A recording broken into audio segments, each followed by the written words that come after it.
নমস্কাৰ জোনাক এডুকেশ্যনলৈ আপোনালোক সকলোকে স্বাগতম জনালো আসাম ডাইৰেক্ট ৰিক্ৰুটমেণ্ট আৰু অসমৰ বিভিন্ন প্ৰতিযোগিতামূলক পৰীক্ষাৰ যিখন মেথছৰ সিলেবাস থাকে কমপ্লিট মেথছৰ সিলেবাস ফলো কৰি আজি পাৰ্ট 1 টো আপোনালোকলৈ আগবঢ়াইছো আজি চেপ্টাৰটোত আছে সংখ্যা প্ৰণালীৰ সম্পূৰ্ণ বিৱৰণ আমি একেবাৰে বেসিকৰ পৰা এই ভিডিঅটো ষ্টাৰ্ট কৰিছো গতিকে যদিহে প্ৰথম আৰম্ভণিখিনি চাই তেতিয়াহলে পৰৱৰ্তী সময়ৰ যিবিলাক কোৱেশ্চন থাকিব অতি সহজত প্ৰশ্নবিলাক কৰিবলৈ সুবিধা হ'ব গতিকে যদি আপোনালোকে চেনেলটো চাই ভাল পায় তেতিয়াহলে লাইক আৰু সাবস্ক্ৰাইব কৰি ৰাখিব ভিডিঅটো প্ৰথমে আমি চাই লওঁ আমি স্বাভাৱিক সংখ্যা স্বাভাৱিক সংখ্যা বুলি ক'লে সাধাৰণতে আমি 1 2 3 এই ধৰণে আমি পাম এইবিলাকক সাধাৰণতে নেচাৰেল নাম্বাৰ বুলি কয় ইংৰাজীত গতিকে 1 2 3 কিন্তু ইয়াত এটা কথা আহিব মনত ৰাখিব যে স্বাভাৱিক সংখ্যাত কেতিয়াও মাইনাস নহয় আৰু কেতিয়াও সাধাৰণতে ইয়াত 0 to 8 নহয় গতিকে প্ৰশ্ন যদি সোধে যে আটাইতকৈ সৰু স্বাভাৱিক সংখ্যাটো কি তেতিয়াহলে আমি উত্তৰ ক'ব লাগিব 1 আৰু ডাঙৰ স্বাভাৱিক সংখ্যাৰ কোনো সীমা নাই তাৰ পাছতে আছে পূৰ্ণ সংখ্যা মানে হোল নাম্বাৰ বুলি কয় হোল নাম্বাৰখিনি হ'ব আমাৰ কোনবিলাক সংখ্যা সাধাৰণতে পূৰ্ণ সংখ্যা হয় যিবিলাক আমাৰ স্বাভাৱিক সংখ্যা গোটেইখিনি ইয়াত এড হ'ব কিন্তু তাৰ লগতে আমাৰ এটা নতুনকৈ এড হ'ব সেইটো হৈছে 0 0টোক সাধাৰণতে পূৰ্ণ সংখ্যা বুলি কোৱা হয় কিন্তু স্বাভাৱিক সংখ্যা বুলি কোৱা নহয় এই কথাটো আমি মনত ৰাখিব লাগিব তাৰ পিছতে আছে যুগ্ম সংখ্যা যিবিলাক সংখ্যাক আমি 2 ৰে বিভাজ্য কৰিব পাৰো সেইবিলাক গোটেইবিলাকে হ'ব সাধাৰণতে যুগ্ম সংখ্যা যেনেকৈ 2 4 6 8 10 এই ধৰণে গৈ থাকিব এইবিলাক হ'ব সাধাৰণতে যুগ্ম সংখ্যা তাৰ পিছতে আছে অযুগ্ম সংখ্যা কোনবিলাক হয় যিবিলাক সংখ্যাক আমি 2 ৰে বিভাজ্য কৰিব নোৱাৰো যেনেকৈ 1 3 5 7 9 11 এইবিলাক সাধাৰণতে হ'ব এটা অযুগ্ম সংখ্যা তাৰ পিছতে এটা ইম্পৰ্টেন্ট আহিলে এটা পাৰ্ট সেইটো হৈছে মৌলিক সংখ্যা যেটো আমি প্ৰাইম নাম্বাৰ বুলি কওঁ আটাইতকৈ সৰু যেটো প্ৰাইম নাম্বাৰ সেইটো হ'ব 2 2টো যুগ্ম সংখ্যা হয় কিন্তু সৰু মৌলিক সংখ্যাও হয় গতিকে মৌলিক সংখ্যা কোনবিলাক হ'ব যিবিলাকক আমি 2 ৰে বিভাজ্য বা যিকোনো দুটা সংখ্যাৰে আমি তাক বিভাজ্য কৰিব নোৱাৰো যেনেকৈ 2 ৰে বিভাজ্য কৰিব নোৱাৰো বা 3 ৰে কৰিব নোৱাৰো বা 4 ৰে কৰিব নোৱাৰো কোনো সংখ্যাৰে আমি বিভাজ্য কৰিব নোৱাৰো এইখিনিতে যদি আমি এটা কথা উল্লেখ কৰো যে 9 টো এটা মৌলিক সংখ্যা নহয় কিয়নো 9ক আমি 3 3 গুণ 9 হিচাপে আমি লিখিব পাৰো 9ৰ উৎপাদক 1ৰ বাহিৰে ই উৎপাদক ইয়াত 3 হৈছে গতিকে 9 এটা উৎপাদক মৌলিক সংখ্যাৰ নহয় আকৌ আমি 15 সংখ্যাটো অযুগ্ম সংখ্যা হয় কিন্তু অযুগ্ম সংখ্যা হলেও 15 সংখ্যাটোক আমি মৌলিক সংখ্যা বুলি ক'ব নোৱাৰো গতিকে সকলোবোৰ অযুগ্ম সংখ্যাই মৌলিক সংখ্যা নহয় এটা প্ৰশ্ন আহিব পাৰে যে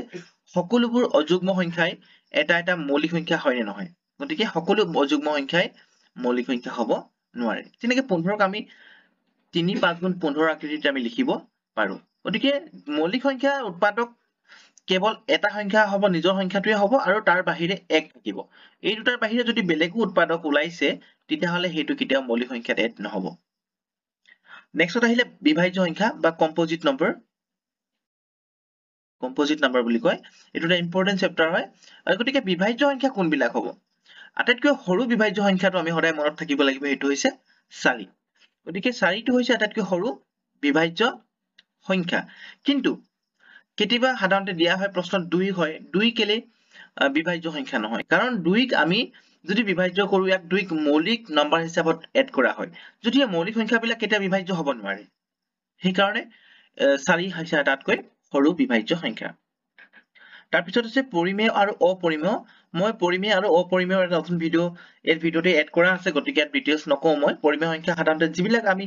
p/q আকৃতিত লিখিব আৰু সেইবিলাকে সাধাৰণতে পৰিমেয় সংখ্যা যেনেকৈ 2/3 আকৌ অপৰিমেয় সংখ্যাবিলাকক আমি p/q ফৰ্মত আমি লিখিব নোৱাৰো যেনেকৈ √2/√3 গতিকে কোনোবা এটা সংখ্যাৰ ওপৰত যদি ৰুট থাকে তেতিয়া সাধাৰণতে সেইটো পৰিমেয় নম্বৰ হ'ব নোৱাৰে এতিয়া আমি আৰু এটা বিষয় আমি জানি থব লাগিব এইটো হৈছে প্ৰকৃত মান আৰু স্থানীয় মান প্ৰকৃত মানক আমি ইংৰাজীত আমি ফেচ ভ্যালু বুলি কম আৰু স্থানীয় মানক আমি কম প্লেচ ভ্যালু বুলি গতিকে ফেচ আৰু প্লেচৰ বিষয়ে আমি জানি থওঁ এইটো হৈছে প্ৰথম এটা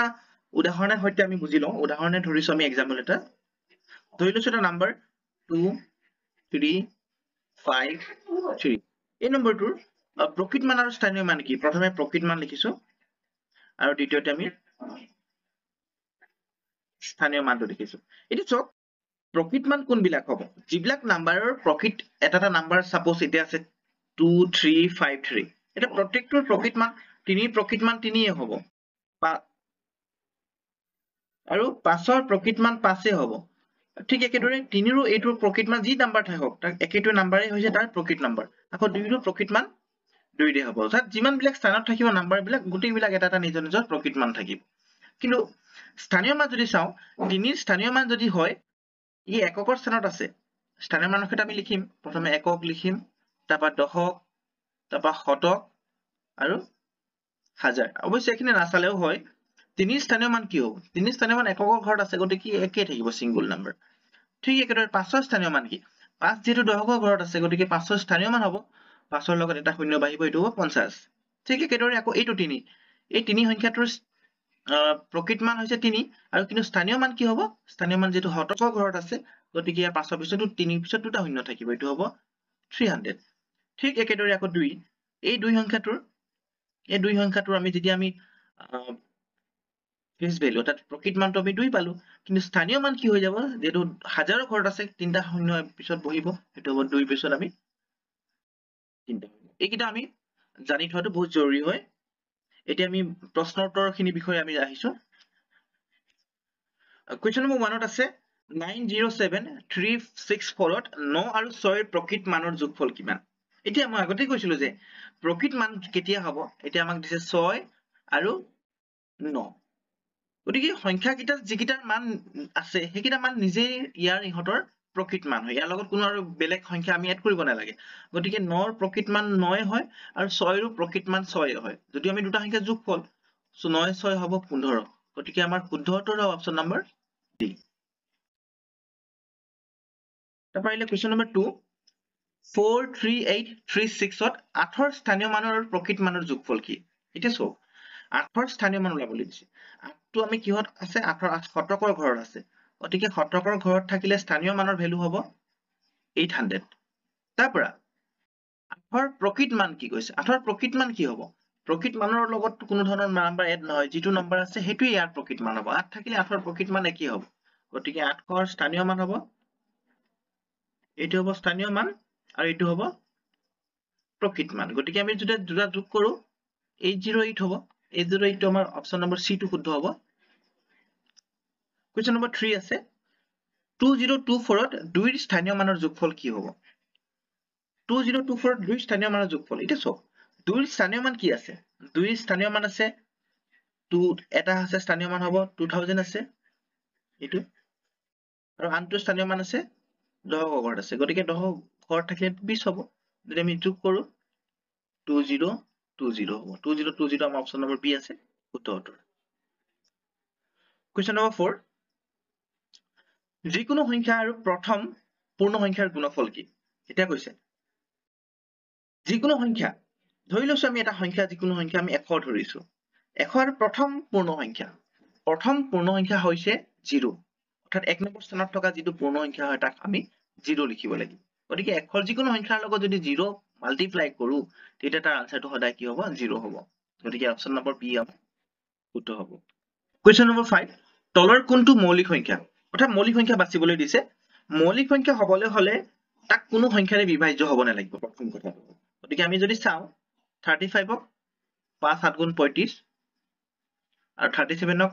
বাৰ টোটালকে যায় 15 ক বাৰ যায় 3 5 আৰু 10 কো বাৰ যায় 2 5 গোটেইখিনি সংখ্যা বিভাজ্য হয় কিন্তু 37 ক বিভাজ্য নহয় গতিকে 37 টো হ'ব ইয়াৰ মৌলিক সংখ্যা কুৱেশ্যন নম্বৰ 6 আছে এটা ইম্পৰ্টেন্ট কুৱেশ্যন হয়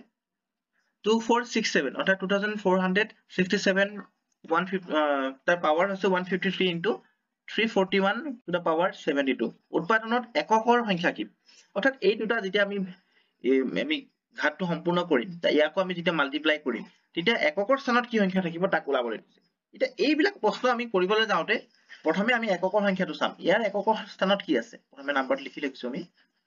2467 ইয়াৰ এককৰ স্থানত কি আছে আমি তাকে লম 153 এককৰ স্থানত আছে ইয়াৰ 7 আছে গতিকে আমি 7 ক লম 7 to the power 153 কিউব কৰিম এইখিনি আমি চোৱাৰ প্ৰয়োজন নাই তাৰপৰা দ্বিতীয়তে আমি চাম 341 ৰ লাষ্টৰ সংখ্যাটো এককৰ স্থানত কি আছে 1 আছে গতিকে 1 ৰ আমি পাৱাৰ কৰিম 72 এতিয়া 1 ৰ পাৱাৰ 72 কৰিলেতো ইয়াত লাভে নাই গতিকে উত্তৰটো একেই হ'ব 1 ৰ যিমানটা পাৱাৰ নাথাকক তাৰ ভ্যালুটো 1 হ'ব গতিকে আমি এইটো সংখ্যা কৰিব নালাগে কিন্তু আমি এইটোক আমি কৰি চাব লাগিব যে কি থাকিব গতিকে এইটো আমি কি কৰিম প্ৰথমে চাও যেটো পাৱাৰ আছে পাৱাৰটো যদি 4তকৈ ডাঙৰ হয় এতিয়া আমি পাৱাৰটো 4তকৈ ডাঙৰ হয় আছে 153 4তকৈ ডাঙৰ হলে আমি 4 ৰে ডিভাইড কৰিম 4 ৰে ডিভাইড কৰি যেটো বাকি থাকিব সেই সংখ্যাটোকে আমি তাত লিখিব লাগিব যেনেকৈ 4 ৰে যদি ডিভাইড কৰো 4 3 গুণ 12 ইয়াত লাগিব 33 থাকিব 4 8 গুণ 32 গতিকে 3 পৰা 2 থাকিলে 1 ৰিমাইন্ডাৰ থাকিলে আমাৰ কি থাকিলে 1 থাকিলে গতিকে 1 মানে কি হয় 1 মানে কি 153 মানে আমি যেহেতু পাৱাৰক ডিভাইড কৰিছিলো ৰিমাইন্ডাৰ মানে 1 নহয় তাৰ মানে কি হয় এটা হাত প্ৰকৃততে হ'ব ই এটা হাত যেহেতু আমি 153 পাৱাৰক ডিভাইড কৰিছো গতিকে পাৱাৰ মানে কি প্ৰত্যেকটো জায়গাতে এটা হাত আছে হাতৰ পাৱাৰ হয় গতিকে হাতৰ পাৱাৰ হোৱাৰ কাৰণে 1 ৰিমাইন্ডাৰ থাকিলে তাৰ মানে হাত কেৱল এটা থাকিলে গতিকে আমি ইয়াত হাত এটাই লিখিম একৰ লগত যদি হাত পূৰণ কৰো ইয়াৰ ভ্যালু হ'ব হাত গতিকে আনসাৰটো হ'ব অপচন নম্বৰ বি তাৰপৰ আহিলে কোশ্চেন নম্বৰ 7 আছে প্ৰথম 37 টা অযুগ্ম সংখ্যাৰ যোগফল এই ধৰণৰ প্ৰশ্নবিলাক যদি দিয়ে প্ৰথম 32 টা 15 টা যেটা যি 15 টা 20 টা 25 টা যিকোনো সংখ্যাৰ যদি অযুগ্ম সংখ্যাৰ প্ৰথম কেইটা নাম যে অযুগ্ম সংখ্যাৰ যোগফল লাবলৈ দিয়া হয় তেতিয়া যেটো সংখ্যা থাকিব তাক আমি স্কয়াৰ কৰি দিম আৰু হেতুই হ'ব ইয়াৰ উত্তৰ গতিকে 37 ৰ স্কয়াৰ হ'ব 1369 অপচন নম্বৰ ডি হ'ব আমাৰ কিন্তু উত্তৰ Question number 8 এটা important question হয় 4 to the power 1000 ক হাতেৰে হৰণ কৰিলে ভাগশেষ হ'ব ইয়াৰ ভাগশেষ নিৰ্ণয় কৰিব লাগে এই প্ৰশ্নটো কৰা এটা শৰ্ট প্ৰসেসও আছে কিন্তু তাৰ আগতে আমি ইয়াৰ বেসিক প্ৰসেসটো জানিব লাগিব তেতিয়া আমাৰ শৰ্ট প্ৰসেসটো সুবিধা হ'ব প্ৰথমে মই বেসিক প্ৰসেসটো কৰি দিছো 4 to the power 1000 ক আমি যদি ডিভাইড কৰো হাতেৰে এটা আমি প্ৰথমে চাব লাগিব যে এই ভাগশেষ কৰা সংখ্যা দুটাক আমি ডিফাৰেন্স আমি 1 কৰিব লাগিব যেনেকৈ 4 আৰু 7ৰ মাজৰ ডিফাৰেন্স 1 হ'ব লাগিব 4 আৰু 7ৰ ডিফাৰেন্স 1 তেতিয়াহে হ'ব আমি তলৰ যেটো হৰ আছে তাকটো হৰণ চেঞ্জ কৰিব নোৱাৰো ওপৰ হৰক যদি আমি চেঞ্জ কৰো ইয়াক আমি 8ত প্ৰকাশ কৰিব লাগিব নতুবা 6ত প্ৰকাশ কৰিব লাগিব কাৰণ তেতিয়াহে ইয়াৰ মানটো এই দুটাৰ মাজৰ ডিফাৰেন্স 1 হ'ব গতিকে 1 কৰিব হলে আমি চাও যে প্ৰথমে ডাইৰেক্টলি আমি 4 ৰ লগত 8 কৰিব নোৱাৰো 6 কৰিব নোৱাৰো গতিকে আমি প্ৰথমে এক স্কয়াৰ হিচাপে প্ৰকাশ কৰিম যেনেকৈ 4 স্কয়াৰ যদি প্ৰকাশ কৰো ঘাত ইয়াত গুছি আহিলে আমাৰ ঘাত থাকি যাব 500 তলত আছে আমাৰ 7 4 স্কয়াৰ মানে 16 তাবা পাৱাৰ আছে আমাৰ 500 এতিয়া তলতো হাত আছে এতিয়া আমি 16 ক আমি এই ধৰণে প্ৰকাশ কৰিব পাৰো 14 + 2 আৰু টু দা পাৱাৰ 500 টো আছে কিলে আমি 16 ক আমি 14 + 2 ডিভাইড কৰিলো ভাগ কৰিলো তাৰ মানে অৰ্থাৎ হাতেৰে হৰণ যোৱা এটা সংখ্যা হৈছে এই 16 ৰ মাজত থকা সংখ্যা হৈছে 14 গতিকে 14 + 2 লিখিলো কিন্তু ইয়াৰ মাজত আমি বেলেগ সংখ্যাও আছে হাতে গুণ 7 হয় তো আমি 7 কেলে নিলিখিলো তাৰ কাৰণটো হৈছে হাতেৰে তাক হৰণ কৰিলো ডিভাইড কৰিলো তাৰ যেটো আমাৰ বাকি যেটো থাকি যাব বাকি থাকা সংখ্যাটো বেছি হ'ব ডাঙৰ হ'ব গতিকে আমি বাকি যিমান সৰু থাকি যায় হেতু আমি ল'ব লাগিব গতিকে আমি 16 ক আমি লিখিলো 14 + 2 এতিয়া এই 14 + 2 ৰ আমি 14 টো লিখাৰ প্ৰয়োজন নাই কাৰণ 14 ক হাতেৰে ডিভাইড হয় গতিকে আমি ওপৰত থাকিলে 2 to the power 500 আৰু তলত থাকিলে 7 ডিভাইড কৰি দিছো এতিয়া 2 to the power 500 আৰু 7 এতিয়া এনেকুৱা দুটা ভাগক 2 এনেকুৱা এটা ভাগত ভাগ কৰক যাতে 2 8 হৈ যায় 8 হোৱাৰ লগে লগে ইয়াৰ ডিফাৰেন্স 1 হৈ যাব গতিকে 2 ক আমি লিখিব পাৰো 2 to the power কিউব কৰি দিব পাৰো আৰু ইয়াত থাকিলে আমাৰ 7 গতিকে কিউব কৰাৰ লগে লগে কিন্তু 500 ক আমি যেটো ঘাত আছে ঘাতটোকো লিখিব লাগিব গতিকে 2 কিউব হোৱাৰ লগে লগে এই 3 এ 500 ক হৰণ কৰি দিয়ক আপোনালোকে 500 ক 3 এ হৰণ কৰি দিয়ক 3 গুণ 3 2 লাগি 300 গুণ 18 আকৌ 20 আহিব 300 গুণ 18 কিন্তু ৰিমাইন্ডাৰ থাকি যাব 2 গতিকে কিউবৰ যেটো ঘাত হ'ব এটো ঘাত হ'ব 166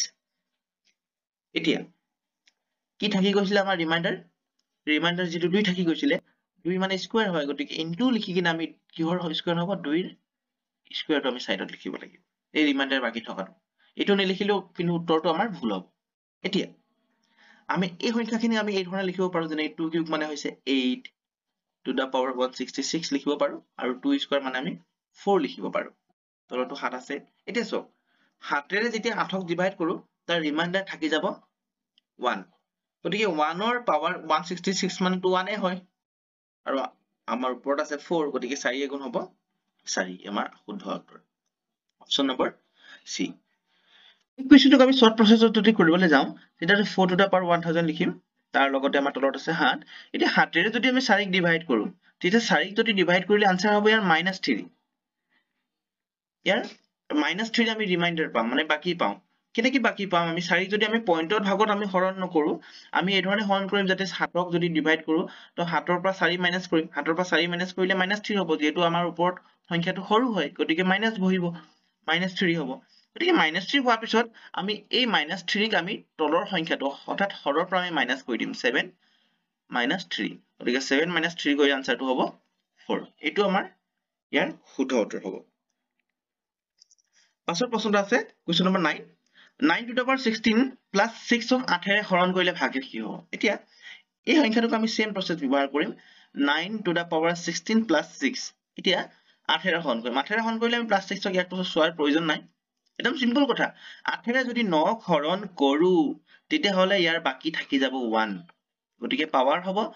1 to the power 16 plus 6 1 ৰ পাৱাৰ যিমানে থাকক আনসাৰ 1 এ হ'ব 1 plus 6 is equal to হ'ব আনসাৰ 7 গতিকে 7 হ'ব আমাৰ C টো শুদ্ধ উত্তৰ পাছৰ প্ৰশ্নটো একে ধৰণে question number 10 9 to the power 100 sorry 19 to the power 100 এক আমি ডিভাইড কৰিব লাগে 20 এতিয়া চক 20 এ 19 ক আমি যদি ডিভাইড কৰো তেতিয়া আমাৰ আনসাৰটো হ'ব -1 গতিকে -1 ৰ পাৱাৰ হ'ব -1 ৰ পাৱাৰ 100 যেটো মাইনাসৰ যদি পাৱাৰ যদি যুগ্ম সংখ্যা থাকে তেতিয়া হলে ই +1 হৈ যাব গতিকে +1 হলে ইয়াৰ পৰা মাইনাস কৰিব নালাগে যদি -1 হোৱা হলে আমি 20 বা মাইনাস কৰি লম যেহেতু -1 ৰ পাৱাৰ আছে আমাৰ যুগ্ম সংখ্যাত গতিকে যুগ্ম সংখ্যাত থাকিলে আমি ইয়াক আমি মাইনাস কৰাৰ প্ৰয়োজন নাই যেটো আনসাৰ থাকিব হেতুই আমাৰ অপচন নম্বৰ এ ইমান পৰে আপোনালোকে চাই আছিলে জোনাক এডুকেশনছ আজি সংখ্যা প্ৰণালীৰ ফাৰ্স্ট পাৰ্টটো আপোনালোকলৈ আগবঢ়ালো আৰু পৰৱৰ্তী সময়ত সেকেন্ড পাৰ্টত আপোনালোক সকলোকে লগ পোৱাৰ প্ৰতিশ্ৰুতিৰে আজি ভিডিঅটো ইয়াতে সমাপ্ত কৰিছো ধন্যবাদ